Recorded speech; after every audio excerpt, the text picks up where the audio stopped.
इस क्वेश्चन में क्या बोला है, जेईई मेन 2021 का क्वेश्चन है। एक चार्ज है कैपिटल क्यू, इस केस में इसको दो पार्ट्स में डिवाइड कर दिया, Q and Q minus Q। How should be the charge Q and Q divided so that Q and Q minus Q place at a certain distance.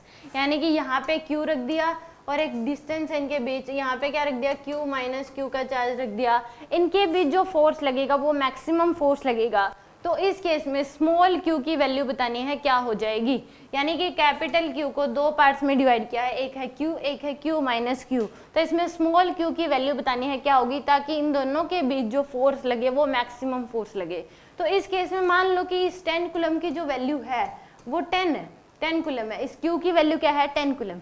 तो इस 10 coulomb को ऐसे दो पार्ट्स में डिवाइड करना है कि उन दोनों चार्जेस के बीच जो फोर्स लगे वो मैक्सिमम लगे।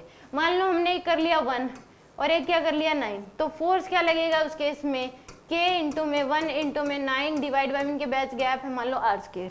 मान लो हमने 4 और 5 कर लिया, 4 और 6 कर लिया, तो जो फोर्स लगेगा वो कितना लगेगा, 24k बाय में r², इतना फोर्स लगेगा। तो सबसे ज्यादा जो फोर्स लगेगा वो तब लगेगा जब इस 10 कूलम को हम 5 कूलम एंड 5 कूलम में डिवाइड करेंगे, तो ही मैक्सिमम फोर्स लगेगा। यानी कि 25k बाय में r², इतना फोर्स लगेगा।